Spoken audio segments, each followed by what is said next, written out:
পরবর্তীতে আমরা জানতে পারব কিভাবে কর্দম মুনি নিজেকে 9টি রূপে বিস্তার করে 9টি কন্যা সন্তান উৎপাদন করেছিলেন এবং তারপরে বহু তপস্যার পরে কর্দম মুনি এবং দেবহূতির মাধ্যম দিয়ে ভগবান কপিল দেব এই জগতে আবির্ভূত হয়েছিলেন। এটা কেন বলছি? আমাদের ভাবা উচিত নয় ও কর্দম মুনি ভোগ করছিল, আমরাও ভোগ করি, তাহলে কর্দম মুনি দেবহূতির মতো আমরাও মনে হয় সেই স্তরে আছে। কর্দম মুনি সন্তান উৎপাদন করার সঙ্গে সঙ্গেই গৃহে ত্যাগ করে সন্ন্যাস আশ্রম গ্রহণ করেছে, আর আমরা জন্মে জন্মান্তর ধরে এই সুখ ভোগ করার জন্য জীবন নষ্ট করছি। এখানে বলা হচ্ছে ওনাদের যে আনন্দ বা তথাকথিত যে কামসুখ ভোগ, সেটা বন্দিত হচ্ছে কাদের দ্বারা? সিদ্ধদের দ্বারা। কেন? উদ্দেশ্য হচ্ছে সুসন্তান, কৃষ্ণ ভাবনাময় সন্তান উৎপাদন করা। কৃষ্ণ ভগবদ্গীতাতে বলছেন যে যৌন জীবন কৃষ্ণ ভাবনাময় সন্তান উৎপাদনের জন্য ব্যবহৃত হয়, সেই যৌন জীবন হচ্ছে আমি। কৃষ্ণ বলছেন আমি হচ্ছে সেই যৌন জীবন, যে যৌন জীবনের মাধ্যম দিয়ে নারী পুরুষ মিলিত হয়ে কৃষ্ণ ভাবনাময় সন্তান উৎপাদন করেন। গৃহস্থদের কর্তব্য হচ্ছে কৃষ্ণ ভাবনাময় সন্তান উৎপাদন করা, আর কৃষ্ণ ভাবনাময় সন্তান উৎপাদন উদ্দেশ্য ছাড়া যে কোনো যৌন জীবনকে অবৈধ যৌন জীবন বলে ব্যাখ্যা করা হয়েছে। তো যেহেতু এটা হচ্ছে জড়জগৎ, জড়জগৎ কামের দ্বারা পরিচালিত হয়, আর চিন্ময় জগৎ প্রেমের দ্বারা। কার্যটা একই কিন্তু উদ্দেশ্যটা ভিন্ন। চৈতন্য চরিতামৃতে বলা হচ্ছে আত্মেন্দ্রিয় প্রীতি বাঞ্ছা তারে বলে কাম, কৃষ্ণেন্দ্রিয় প্রীতি ইচ্ছা ধরে প্রেমনা। যখন আমরা কোনো কার্য আমাদের নিজের ইন্দ্রিয় তৃপ্তির জন্য করে থাকি সেটাকে বলা হয় কাম, এবং কামের পরাকাষ্ঠা হচ্ছে যৌন সুখ ভোগ। আর প্রেম মানে কি? কৃষ্ণেন্দ্রিয় প্রীতি ইচ্ছা ধরে প্রেমনা। যখন আমরা কৃষ্ণের আনন্দ প্রদান করার জন্য কোনো কার্য করে থাকি তাকে বলা হয় প্রেম। তাই প্রেম এই জগতে ত্রিগুণের প্রভাবে কামে পরিণত হয়। কাম হচ্ছে বন্ধনের কারণ, আর প্রেম হচ্ছে মুক্তির কারণ। তো প্রেম কিভাবে পাওয়া যায়? প্রেম পাওয়ার পন্থা হচ্ছে কৃষ্ণ কথা শ্রবণের মাধ্যমে। নিত্য সিদ্ধ কৃষ্ণ প্রেম সাধ্য কবু নয়, শ্রবণ আদি শুদ্ধ চিত্তে করহ উদয়। আজকের বিষয় হচ্ছে কামের দ্বারা কিভাবে মানুষ এই জগতে প্রভাবিত হয়ে আছে। অনাদিকাল ধরে আমরা অনাদিকাল ধরে এই জড় দেহ লাভ করেছি, কারণ আমাদের কাম আমরা চরিতার্থ করতে চাই। তাই অর্জুন কৃষ্ণকে প্রশ্ন করছেন যে আমি পাপ করতে চাই না, তাও পাপ হয়ে যায় কেন? তখন কৃষ্ণ বলছেন কাময়েশ ক্রোধয়েশ রজগুণ সমুদ্ভব মহাসুন মহাপাপনা বিদ্ধেন ইয় বৈরিণম। এর কারণ হচ্ছে কাম। এটা হচ্ছে পরম শত্রু কাম। এই কামকে জয় না করতে পারলে আমরা আধ্যাত্মিক জীবনে অগ্রগতি করতে পারবো না। যেখানে আছি সেখানেই থাকব। মঙ্গলারতিও হবে, ভাগবত শ্রবণও হবে, আর আধ্যাত্মিক জীবনে এক পদক্ষেপও অগ্রগতি হবে না। কেন? কাম আসক্তি রয়েছে। তাই প্রভুপাদ বলতেন কাম আসক্তি থেকে মুক্ত হলে আমরা 50% মুক্ত হয়ে যায়, আর বাকি 50% কৃষ্ণ ভক্তি, তাহলে ভগবত ধামে যাওয়া যাবে। কাম থেকে মুক্তি লাভ করলেই যে আমরা ভগবত ধামে যাব তার কোনো কথা নয়, কিন্তু যদি আমরা কাম থেকে মুক্ত হই তাহলে আমরা মুক্ত হয়ে যাব। কিন্তু আধ্যাত্মিক জগতে প্রবেশ করতে গেলে ভক্তি লাগবে। তাই যেখানে মুক্তি সেখান থেকে ভক্তি শুরু হয়। ব্রহ্মভূত প্রসন্ন আত্মা ন সতিতি না কাঙ্ক্ষতি সমসর্বেষু ভূতেষু মদ্ভক্তি লভতে পরম। ব্রহ্মভূত স্তরে গেলেই ভক্তি যথাযথভাবে শুরু হয়ে থাকে। এই কাম থেকে আমরা কি করে মুক্ত হব, তো সেই সম্বন্ধে আমরা আজকে আলোচনা করার চেষ্টা করব, যেহেতু সেটি হচ্ছে বিষয়বস্তু। তো ফার্স্টে আমাদেরকে বুঝতে হবে যে কাম, আমরা এই যে কামটা আমাদের হৃদয়ে রয়েছে তার কারণটা কি? এটা হচ্ছে জড়জাগতিক সঙ্গ, তিনটি গুণের প্রভাব। তাই কাম থেকে মুক্ত হতে গেলে অসৎ সঙ্গ ত্যাগ করতে হবে প্রথম। তাই মহাপ্রভুকে যখন প্রশ্ন করা হয়েছিল যে মহাপ্রভু বৈষ্ণব কে, তখন মহাপ্রভু উত্তর দিয়েছিলেন অসৎ সঙ্গ ত্যাগ এই বৈষ্ণব আচার, ত্রিসঙ্গী এক অসাধু কৃষ্ণ ভক্ত। তো বৈষ্ণবের লক্ষণ হচ্ছে বৈষ্ণব অসৎ সঙ্গকে ত্যাগ করবে। আর অসৎ সঙ্গ মানে স্ত্রীসঙ্গী এক অসাধু কৃষ্ণ অভক্ত। আর দু প্রকারের অসৎ সঙ্গের কথা বলা হচ্ছে। যারা কামে আসক্ত তারা হচ্ছে অসৎ সঙ্গ, আর যারা কৃষ্ণ অভক্ত, যারা কৃষ্ণকে মানে না, তারা হচ্ছে অসৎ সঙ্গ।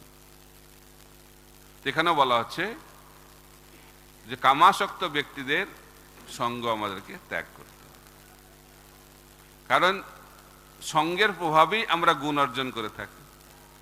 যেমন সঙ্গ হবে আমাদের চরিত্র সেভাবেই গঠিত হবে।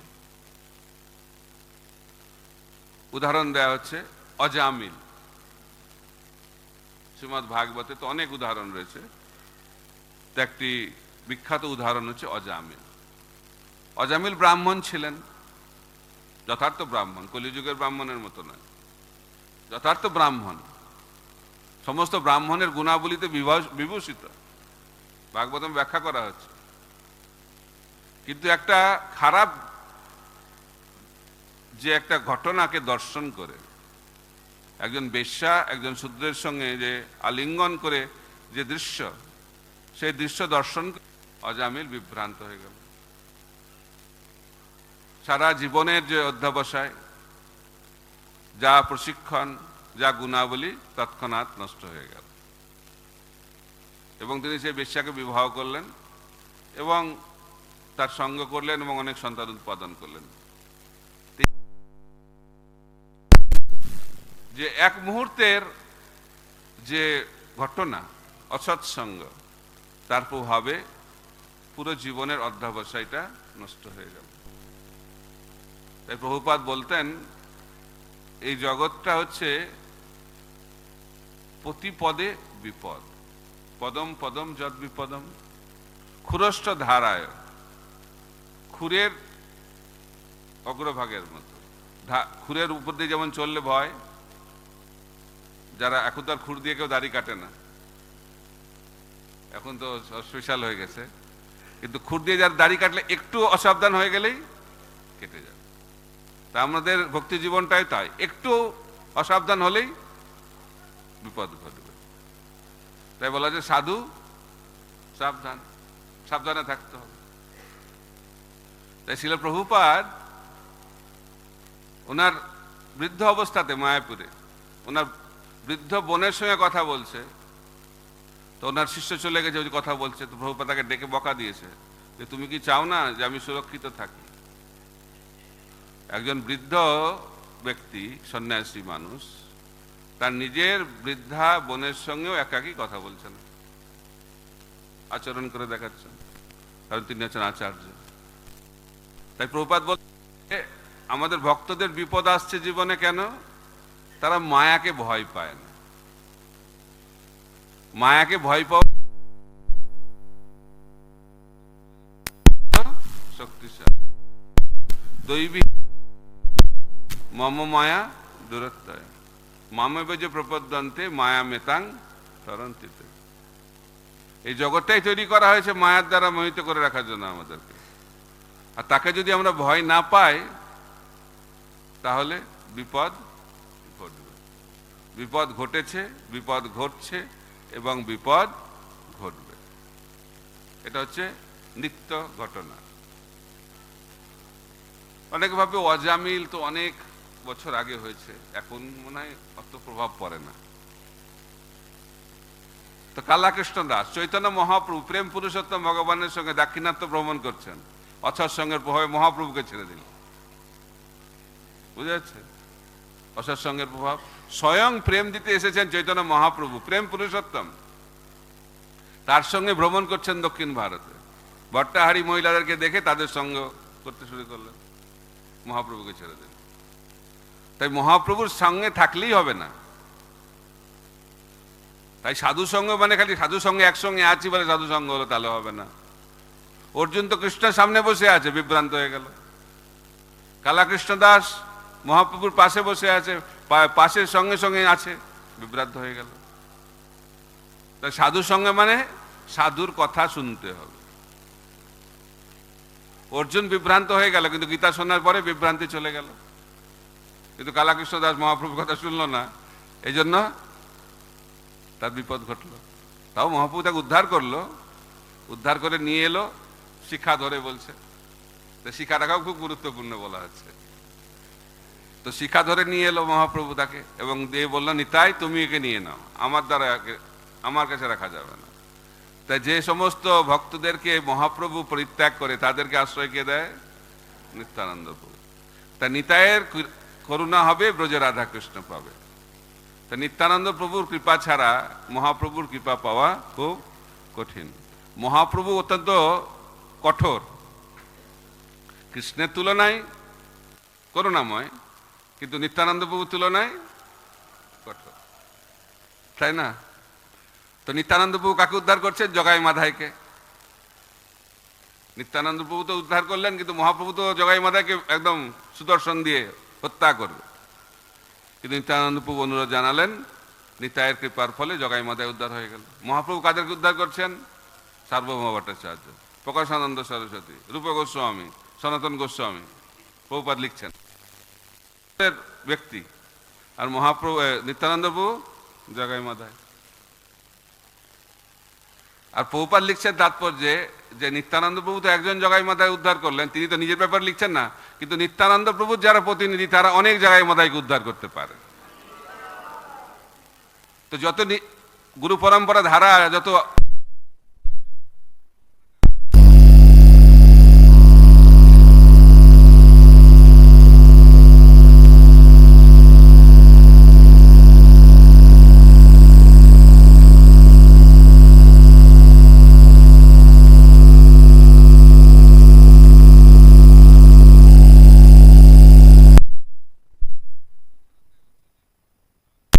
হতে গেলে আমাদেরকে অসৎ সঙ্গ ত্যাগ করতে হবে।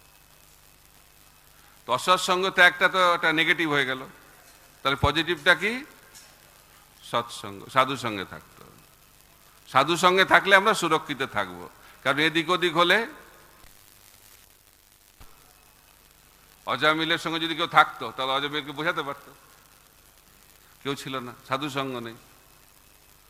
তার কালাকৃষ্ণ দাসেরও সাধু সঙ্গ নেই, একা একা আছে। একা একা থাকা খুব বিপজ্জনক। একা মানেই মায়া ধরবে। তাই শিল ভক্তিচন্দ্র সরস্বতী ঠাকুর প্রভুপাদ বলতেন যে একান্তে ভজন করছে, তাকে খুব নিন্দা করেছিলেন। কারণ হরিদাস ঠাকুরের স্তরে না গেলে একান্তে ভজন করা একা একা অত্যন্ত বিপজ্জনক। আমি হরিনাম করি, আমার সাধুসঙ্গ প্রয়োজন নেই, মন্দিরে যাওয়ার কোনো প্রয়োজন নেই। প্রভুপাদ বলছেন এটা হচ্ছে মূর্খের কথা। তো যারা হরিদাস ঠাকুরের স্তরে চলে গেছে তাদের কোনো প্রয়োজন নেই, কিন্তু যারা হরিদাস ঠাকুরের স্তরে যায়নি তাদেরকে নিয়মিতভাবে মন্দিরে আসা প্রয়োজন, সাধুসঙ্গ করা প্রয়োজন, তা না হলে বিপদ ঘটবে।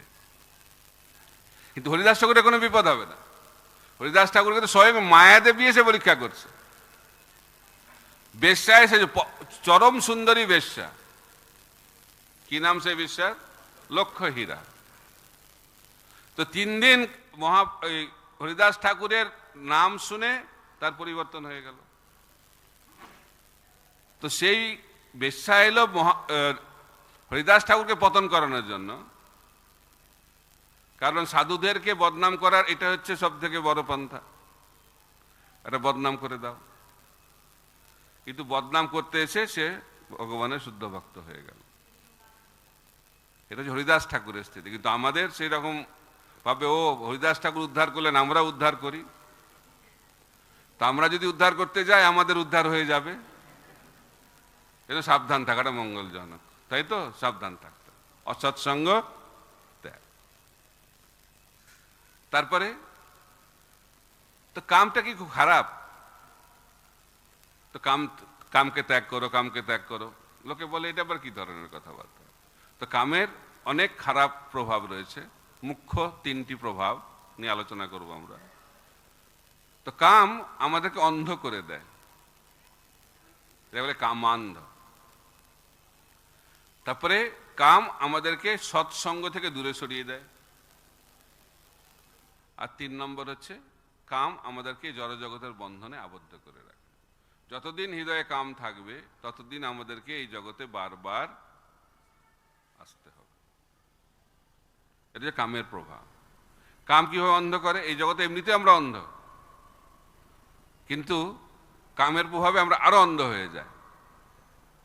উদাহরণ দেওয়া হচ্ছে, শিলানা মিশ্র বলে একজন ব্যক্তি ছিলেন।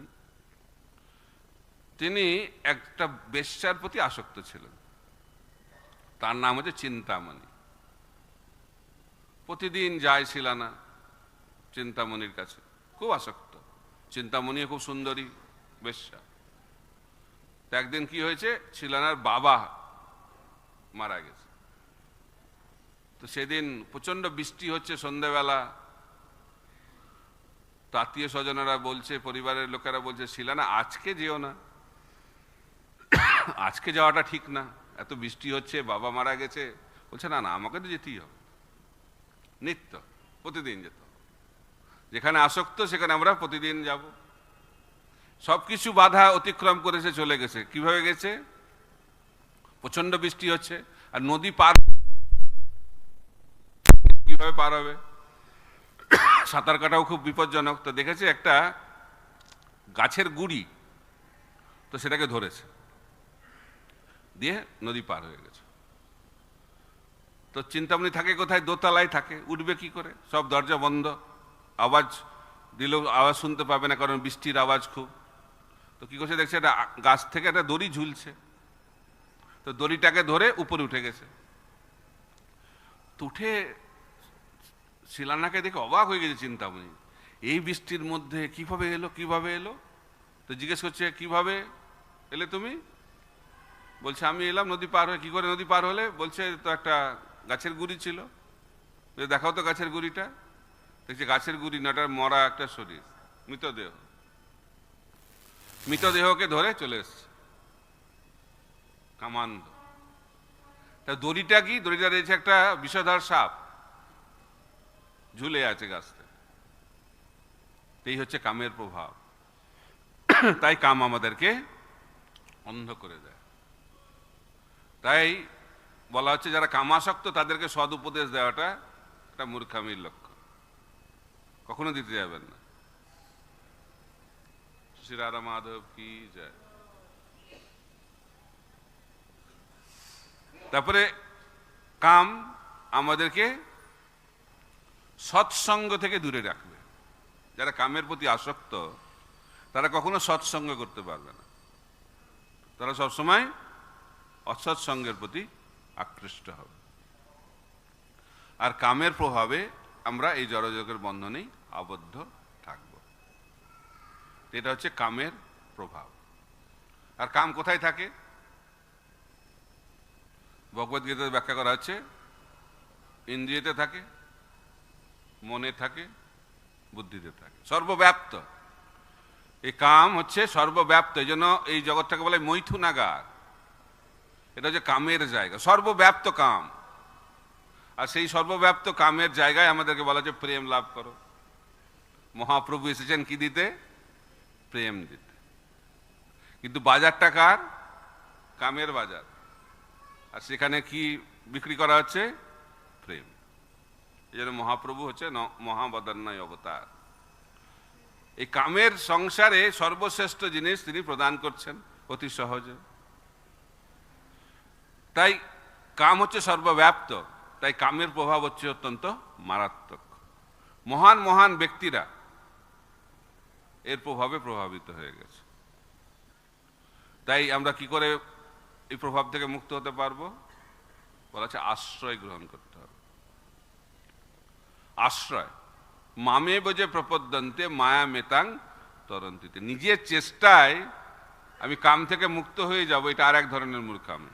আমি এমন ভজন করব কাম পালিয়ে যাবে, এই যে মনোভাব, এটা হচ্ছে অত্যন্ত বিপজ্জনক মনোভাব। কারণ নিজের চেষ্টায় খালি আমরা কামকে জয় করতে পারবো না।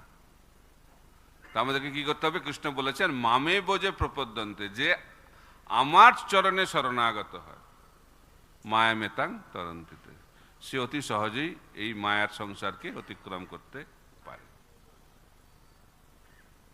তো প্রভুপাদকে একজন প্রভুপাদের শিষ্য প্রশ্ন করেছে, প্রভুপাদ আমি কবে কাম থেকে মুক্ত হতে পারবো? প্রভুপাদ বলছে কখনো কাম থেকে তুমি মুক্ত হতে পারবে না। এটা শুনে খুব দুঃখ পেয়েছে। আরে আমি ইস্কনে জয়েন করলাম কাম থেকে মুক্ত হওয়ার জন্য, আর ইস্কনের প্রতিষ্ঠাতা আচার্য বলছেন যে কখনো মুক্ত হতে পারবো না। খুব দুঃখ পেয়েছে। কিছুদিন পর আবার প্রশ্ন করেছে, প্রভুপাদ আমি কাম থেকে কি করে মুক্ত হতে পারবো? প্রভুপাদ বলছেন গোবিন্দ ইচ্ছা, যদি গোবিন্দ ইচ্ছা করে তাহলে তুমি কাম থেকে মুক্ত হতে পারবে।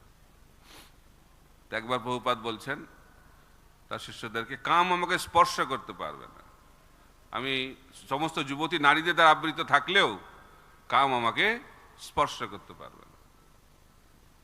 তো ভক্তরা শুনে খুব আনন্দ পেয়েছে।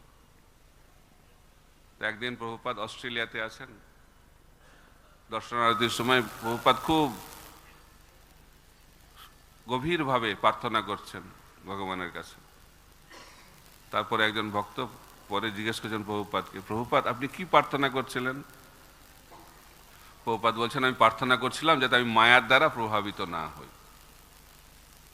এটা প্রভুপাদ সবসময় বলেছেন, আমাদের প্রত্যেকদিন প্রার্থনা করা উচিত ভগবানের কাছে, সবসময় প্রার্থনা করা উচিত যাতে আমরা মায়ার দ্বারা প্রভাবিত না হই। তো যে ভক্তটা শুনেছিল প্রভুপাদ বলেছিলেন যে মায়া আমাকে স্পর্শ করতে পারবে না, সে ভাবছে আরে প্রভুপাদ তো বলেছিলেন মায়া তাকে স্পর্শ করতে পারবে, তাহলে প্রার্থনা কেন করছে?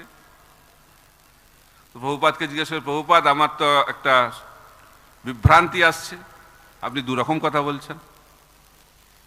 এক জায়গায় বলছেন আপনি মায়া আপনাকে স্পর্শ করতে পারবে না, আর আপনি বলছেন এখন প্রার্থনা করছেন যে মায়া যাতে আপনাকে স্পর্শ না করে।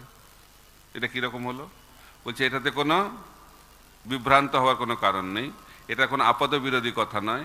যেহেতু আমি সবসময় ভগবানের কাছে প্রার্থনা করি, সেই কারণে মায়া আমাকে স্পর্শ করতে পারবে না। তাই আমাদেরকে সবসময় ভগবানের আশ্রয় গ্রহণ করতে হবে। আশ্রয় করিয়া ভজে কৃষ্ণ তারে নাই তজে, বাকি সব মরে অকারণ। তাই আমাদেরকে কৃষ্ণের আশ্রয় গ্রহণ করতে হবে। বলা হচ্ছে নাকি কৃষ্ণের ভ্রু যুগলের দিকে তাকালে যথার্থ ভক্তি সহকারে কাম ভয় পালায়। বুঝা যাচ্ছে? তাই ভগবানের দর্শন আমরা করতে আসি, তা আমরা তো ভগবানকে দেখতে পাই না, তাই তো? কাম থাকলে তো ভগবানকে দেখা যাবে না। ভগবানকে কিভাবে দেখা যাবে? আমরা তো দেখি যে জাগতিক দর্শন হয়, যারা উন্নত ভক্ত নয়। কিন্তু মহাপ্রভু যখন দেখছেন জগন্নাথকে, কি দর্শন হচ্ছে? সাক্ষাৎ ব্রজেন্দ্রনন্দন। কেন? প্রেমাঞ্জন ছুরিত ভক্তি বিলোচন সন্ত সদৈব হৃদয়সী বিলকয়ন্তী জং শ্যাম সুন্দরম অচিন্ত গুণস্বরূপম গোবিন্দম আদি পুরুষম তমহম ভজামি। তাহলে আমরা তো দর্শন করতে পারছি না, তাহলে মন্দিরে এসে কি লাভ? যখন প্রেম হবে তখন দর্শন করতে যাব, এটা ঠিক চিন্তাধারা নয়। একজন ভক্ত প্রতিদিন বাকে বিহারী দর্শন করতে যায় বৃন্দাবনে, অন্ধ। তো লোকে হাসাহাসি করে, অন্ধ লোক আবার মন্দিরে ভগবান দর্শন করতে কি করে আসে? একজন ভক্ত একদিন জিজ্ঞেস করেছে, আপনি তো অন্ধ, তা আপনি কেন ভগবানকে দর্শন করতে আসেন? বলছে আমি তো বাকে বিহারীকে দর্শন করতে আসি না, আমি আসি যাতে বাঁকে বিহারী আমাকে দেখতে পায়,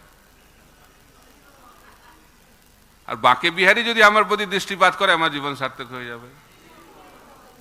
কারণ ভগবান যদি আমাদের প্রতি দৃষ্টিপাত করে তাহলে হৃদয়ের কাম তৎক্ষণাৎ চলে যাবে।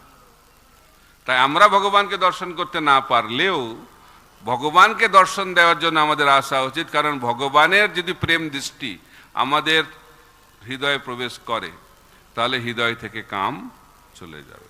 এটাকে বলে আশ্রয় করিয়া ভজে। তাই আশ্রয় করতে হবে আমাদেরকে, নিজের চেষ্টায় কখনো আমরা কাম থেকে মুক্ত হতে পারবো না। এখন প্রেম হয়ে গেল, তাহলে প্রেম হলে আমরা কাম থেকে মুক্ত হয়ে গেলাম। কিন্তু যতদিন না হচ্ছে কি হবে? যতদিন প্রেম লাভ না হচ্ছে তাহলে কি হবে? কামের প্রভাব তো থাকবে। তাহলে আমরা কি করব? কামের দ্বারা প্রভাবিত হব? আমাদেরকে সহ্য করতে হবে। কামের যে বেগটা ওটাকে সহ্য করতে হবে। বলা হচ্ছে, যমুনাচার্য বলছেন, যমুনাচার্য তিনি বলছেন, যবে থেকে আমি ভগবানের যে বিভিন্ন লীলার রস আস্বাদন করছি, নব নব রস, যখন আমার কাম চিন্তা হয় তখন আমার মুখটা বিকারগ্রস্ত হয়ে যায় এবং সেই চিন্তায় আমি থুতু ফেলি। কে বলছেন? যমুনাচার্য, মহান আচার্য। তিনি বলছেন যখন কাম চিন্তা আসে, তার মানে আসে, যিনি রাধা কৃষ্ণের লীলা আস্বাদন করছেন তার মনেও কাম চিন্তা আসতে পারে। চিন্তা আসাটা ভয়ের ব্যাপার নয়, কিন্তু চিন্তার পরে কি হচ্ছে? প্রতিক্রিয়া। তো যমুনাচার্যের কি প্রতিক্রিয়া? মুখটা বিকারগ্রস্ত হয়ে যায় ঘৃণাতে, আর সেই চিন্তায় থুতু ফেলে। প্রভুপাদ একবার এই শ্লোকের উপর লেকচার দিচ্ছিল আর ভাগবতম ক্লাসেই থুতু ফেলে দিয়েছে, ভাবে। তাই প্রভুপাদের স্তরটাও সেরকম স্তর। কিন্তু আমাদের কি হয়? চারটে স্তর আছে: থিঙ্কিং, ফিলিং, উইলিং, অ্যাকশন। তা আমাদের চিন্তাটা ভালো লাগে, আমাদের তো আর বিকার হয় না, আমার আনন্দ হয়। প্রভুপাদ বলতে ডুবে ডুবে জল খাওয়া। দেখাচ্ছে বৈরাগ্য আর লুকিয়ে লুকিয়ে সব চলছে। তো তাদেরকে কি বলা হচ্ছে? ভণ্ড। তাই বলা হচ্ছে ভণ্ড ব্রহ্মচারীর থেকে সৎ গৃহস্থ হওয়া ভালো। কারণ ভণ্ডদেরকে কৃষ্ণ একদম দেখতেই পারেন, সৎদেরকে দেখতে পারেন। তো এখন চিন্তার হলে পরে কি হয়? থিঙ্কিং এর পরে অনুভব, মনে মনে চিন্তা করে তার অনুভূতি নেওয়ার চেষ্টা করে, ফিলিং, তারপরে উইলিং, তারপরে মনে হয় করলে ভালোই হয়, তারপরে যৌনের সঙ্গে লিপ্ত হয়। এটা স্তর। কিন্তু তো তাদের চিন্তাটা এসে চিন্তা স্তরে সেটা চলে যায়। তো এটা কিভাবে সম্ভব হবে? সাধনাটাকে স্ট্রং করতে হবে। সাধনা যত স্ট্রং হবে, বলা হচ্ছে যে দেওয়াল যদি শক্ত থাকে সেখানে যদি বল সরা হয় তাহলে কি হবে? বলটা ফিরে আসবে। আর যদি দেওয়ালটা নরম হয় বলটা আটকে যাবে ওখানে। তাই আমাদের চেতনাটাকে এত কৃষ্ণ ভাবনাময় রাখতে হবে যে চিন্তাটা এলে যেমন বল দেওয়ালে লেগে চলে যায় সেরকম যেন চলে যায়। উদাহরণ দেওয়া হচ্ছে, যেমন সমুদ্রের ঢেউ আসছে, কিন্তু সমুদ্রের ঢেউয়ের দ্বারা সমুদ্র প্রভাবিত হয় না, সমুদ্রের তট শান্ত। তাই আমাদের এই চিন্তা আসবে চলে যাবে, আসবে চলে যাবে, আসবে চলে যাবে। কে সেটা করতে পারবে? যার বুদ্ধি অত্যন্ত শক্তিশালী। কিন্তু মন যদি দুর্বল হয় আমরা আটকে যাব। তাই বুদ্ধি শক্তিশালী কি করা হবে? তেষাং সতত যুক্তানাং ভজতাম প্রীতিপূর্বকম দদামি বুদ্ধি যোগম তম যেন মাম উপজানতিতে।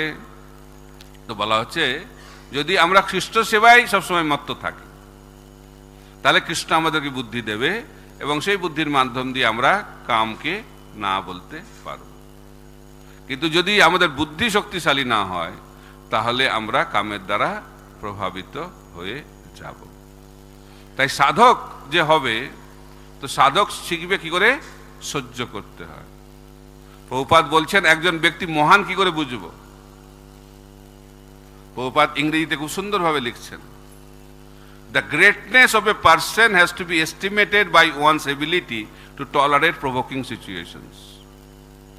এটার মানে হচ্ছে একজন মহান ব্যক্তি কি করে আমরা বুঝতে পারবো, যখন কারো এই ধরনের কামের প্রভাবের মতো একটা পরিস্থিতি তৈরি হবে এবং সেখানে সেই ব্যক্তিটি তার দ্বারা প্রভাবিত হবে না, সে সেটাকে সহ্য করবে। যখন আমাদের কি বলে এটাকে চুলকানি হয়, তো সেটাকে যদি আমরা সহ্য না করি, তাহলে যদি আমরা তার প্রতিক্রিয়া করি, কি হবে? আস্তে আস্তে ঘা হবে, তারপরে রক্ত বেরোবে। কিন্তু আমরা যদি সেটাকে সহ্য করি, তাহলে ধীরে ধীরে ধীরে ধীরে সেই প্রভাব থেকে আমরা মুক্ত হয়ে যাব। তাই সহ্য করা অত্যন্ত গুরুত্বপূর্ণ, কিন্তু আমরা নিয়ন্ত্রিত হয়ে যাই, সহ্য করতে পারি না। তো আকবর আর বীরবল একদিন রাস্তা দিয়ে হাঁটছে, তো দেখছে যে একজন স্বামী স্ত্রী তারা ঝগড়া করছে। স্বামী স্ত্রীতে ঝগড়া হয় তো নাকি? প্রভুপাদ বলছে স্বামী স্ত্রীতে যদি ঝগড়া না হয় তাহলে স্বামী স্ত্রী না।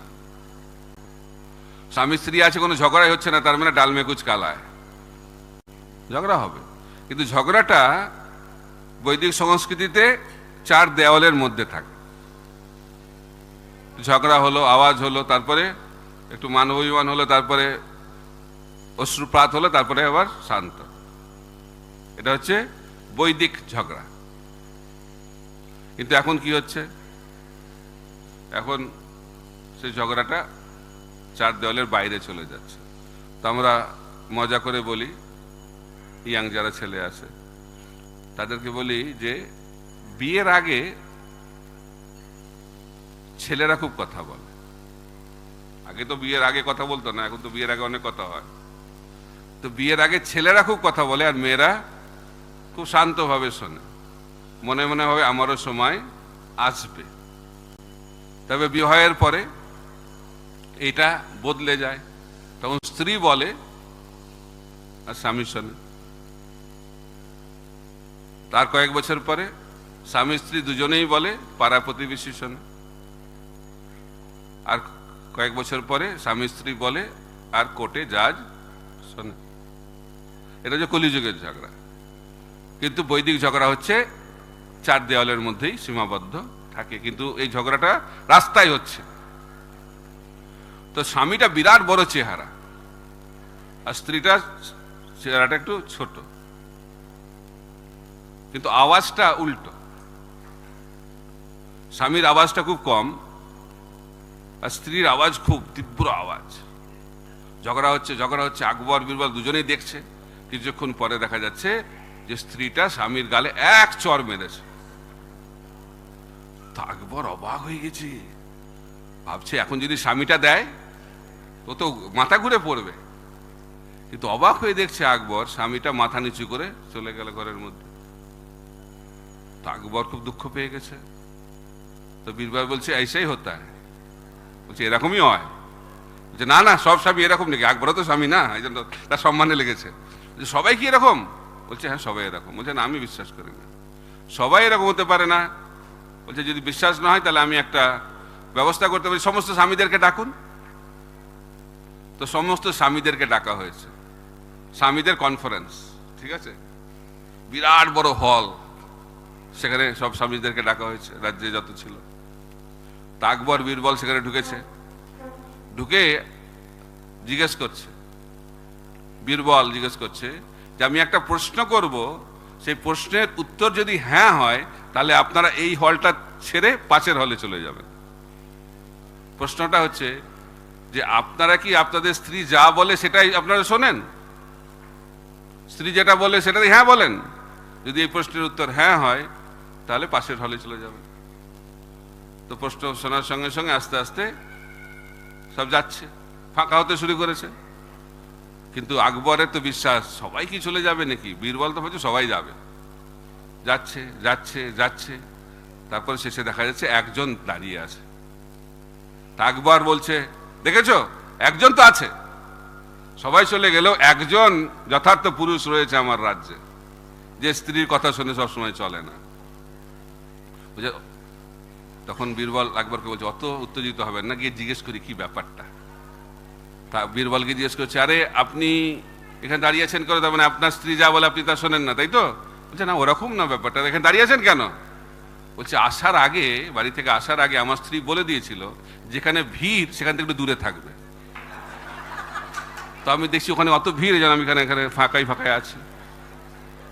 এটা হচ্ছে অবস্থা, আমরা প্রভাবিত হয়ে যাচ্ছি। এটাই হচ্ছে আমাদেরকে বেঁধে রাখছে। ভাবলে আমাদের ভাবা উচিত, ও আমি ছেলে। তো প্রভুপাদ বলছেন, এই জীবনে যে স্বামী পরের জীবনে স্ত্রী, আর যে জীবনে স্ত্রী পরের জীবনে স্বামী। কোন শরীর সেটা আলাদা ব্যাপার, কিন্তু স্বামী স্ত্রী এরম হতে থাকবে, কারণ আমরা আসক্ত। প্রভুপাদ বলছে, নারী পুরুষের প্রতি আসক্ত, পুরুষ স্ত্রীর প্রতি আসক্ত। তো এইভাবে আসক্তির কারণে আমরা বারবার জন্মগ্রহণ করছি বিভিন্ন শরীরে। এই আসক্তি অত্যন্ত শক্তিশালী। তাই আমাদেরকে কি করতে হবে? এই কাম থেকে মুক্ত হওয়ার জন্য নরোত্তম দাস ঠাকুর বলছেন, কাম কৃষ্ণ কর্মার্পণে। আমাদের যে কাম রয়েছে সেটাকে ভগবানের সেবাতে কাজে লাগাতে হবে। কাম মানে হচ্ছে কঠোর পরিশ্রম করবে। সেই কঠোর পরিশ্রমটা কার জন্য করতে হবে? ভগবানের জন্য। তো যারা ভগবানের জন্য সবসময় পরিশ্রম করে থাকে তাদের আর মায়া ধরতে পারবে না। প্রভুপাদ বলতেন, ব্রহ্মচারীদের সবসময় ভগবানের সেবায় যুক্ত থাকা উচিত। কতক্ষণ সেবা করা উচিত? প্রভুপাদ বলছে, দিনে 36 ঘন্টা সেবা করা উচিত। তো একবার প্রভুপাদ যখন বলেছে, তখন একজন ব্রহ্মচারী শিষ্য বলছে, প্রভুপাদ দিনে তো 24 ঘন্টা, 36 ঘন্টা কি করে হবে? বলছে, কোনোভাবে ম্যানেজ করে নিও। তার মানে হচ্ছে আমাদের সবসময় সেবায় থাকতে হবে। একবার আমি গুরু মহারাজের কাছে গেছি, মায়াপুরের ব্রহ্মচারীদের কত ঘন্টা সেবা করা উচিত। আমি যখন গিয়ে প্রশ্নটা করেছি যে দিনে ক ঘন্টা সেবা করা উচিত, অবাক হয়ে গেছে। ক ঘন্টা? তখন বলছে, আমরা তো কখনো এরকম শুনিনি। 24 ঘন্টা তো আমরা সেবা করেছি। ব্রহ্মচারীদের 24 ঘন্টা সেবায় ব্যস্ত থাকতে হবে। তাই বলছি, না গুরু মহারাজ, প্র্যাকটিক্যালি কত হলে ভালো? বলছে, প্রভুপাদ বলতেন যে মিনিমাম 7 ঘন্টা দিনে, কমপক্ষে 7 ঘন্টা সেবা করা উচিত। 49 ঘন্টা, বলছে 49 আওয়ার্স পার উইক। তো সবসময় সেবার মধ্যে থাকতে হবে। অনেকে বলে না, শান্তিতে ভজন করব। শান্তিতে ভজন হবে না, কারণ ভজনের উপযোগী মন তৈরি হয়নি। ব্যস্ত থাকতে হবে। ভজনের জন্য পরিপক্ক মন প্রয়োজন। আর যদি শান্তিতে ভজন করতে গেলে অন্য কিছু হয়ে যাবে, অন্য কিছু হয়ে যাবে, সঙ্গী লাভ হবে, একসঙ্গে তখন ভজন হবে। তাই আমাদেরকে সবসময় ভগবানের সেবায় ব্যস্ত থাকতে হবে। একবার গুরু মহারাজকে জিজ্ঞেস করা হয়েছিল ব্রহ্মচারীতে, যে আপনি এতদিন ধরে যে ব্রহ্মচারী থাকলেন কি করে? বলছে, এটা চিন্তা করার কখনো সময় হয়নি যে কি করে থাকলাম। অর্থাৎ সবসময় ব্যস্ত থাকতে হবে। কৃষ্ণ সেবায় এমন ব্যস্ত থাকতে হবে যাতে মায়া চিন্তা করার কোনো সময় না থাকে। চিন্তা করার সময় দিলেই কে গ্রাস করবে? মায়া গ্রাস করবে। তা আমাদেরকে বুঝতে হবে যে আমরা সত্যযুগ, ত্রেতাযুগ, দ্বাপর যুগের ব্রহ্মচারী নয়, আমরা হচ্ছে কলি যুগে কোনো রকমে হচ্ছে। তাই সাবধান থাকতে হবে এবং সবসময় ব্যস্ত থাকতে হবে। যা প্রভুপাদ যে পন্থা দিয়েছেন সেটাই একমাত্র বাস্তব পন্থা, যার মাধ্যম দিয়ে কেউ ব্রহ্মচারী টিকে থাকতে পারবে। তাই আমাদেরকে সবসময় ভগবানের সেবায় লিপ্ত থাকতে হবে। তো প্রভুপাদ বলতেন, ব্রহ্মচারী গৃহস্থ কোনো পার্থক্য নেই। যদি কোনো গৃহস্থ তথাকথিত জীবনকে পরিত্যাগ করে যদি কৃষ্ণ ভাবনাময় গৃহস্থ হয়, তাদেরকেও ব্রহ্মচারী বলা হচ্ছে, গৃহস্থ ব্রহ্মচারী। কারণ অন্তিমে আমাদেরকে সবাইকে এই কাম বাসনা থেকে মুক্ত হতে হবে। কারণ কাম বাসনা এবং কৃষ্ণ ভাবনামৃত একসঙ্গে থাকতে পারেন। কৃষ্ণ ভাবনামৃতর যদি আনন্দ আমরা লাভ করতে চাই আর কাম বাসনা রয়েছে, কখনো হবে না। তাই কাম বাসনার পরিত্যাগ এটা হচ্ছে আমাদের ভক্তি জীবনের ভিত্তি। সে ব্রহ্মচারী হোক, গৃহস্থ হোক, বানপ্রস্থ হোক, সন্ন্যাস হোক, প্রত্যেকের একই কর্তব্য। তো অনেকে বিবাহের মাধ্যম দিয়ে এটাকে পরিত্যাগ করে, অনেকে ব্রহ্মচর্য ব্রত পালনের মাধ্যম দিয়ে এটাকে পরিত্যাগ করে। উদ্দেশ্যটা হচ্ছে এক। তাই আমাদের উদ্দেশ্য হচ্ছে কাম বাসনা থেকে মুক্ত হওয়া, আর তার থেকেও বেশি গুরুত্বপূর্ণ হচ্ছে আমাদের হৃদয়ে প্রেম জাগরিত করা। তা আমরা প্রেম কি করে লাভ করব? আমরা সৎসঙ্গে যখন ভগবানের কথা শ্রবণ করব। রুক্মিণী দেবী ভগবানের কথা শ্রবণ করেই কৃষ্ণ প্রেম লাভ করেছিলেন। পরীক্ষিত মহারাজ শ্রবণ করে কৃষ্ণ প্রেম লাভ করেছেন। নিত্য সিদ্ধ কৃষ্ণ প্রেম সাধ্য কবু নয়, শ্রবণ আদি শুদ্ধ চিত্তে করহ উদয়। যত আমরা আমাদের সময়কে ভগবানের কথা শ্রবণ কীর্তনে এবং ভগবানের সেবাতে লিপ্ত রাখব, মন তত শান্ত হবে, এবং মন যত শান্ত হবে ধীরে ধীরে মন থেকে কামবাসনা চলে যাবে, এবং একদিন ভগবানের কৃপায় হৃদয়ে কৃষ্ণ প্রেম স্ফুরিত হবে, যেটি হচ্ছে আমাদের মনুষ্য জীবনের একমাত্র উদ্দেশ্য। হরে কৃষ্ণ কৃষ্ণ কৃষ্ণ হরে হরে, হরে রাম রাম রাম হরে হরে। গ্রন্থরাজ শ্রীমদ্ ভাগবতম কি জয়, শিল প্রভুপাদ কি জয়। নিতাই গৌর প্রেমানন্দে। হরি হরি बोल।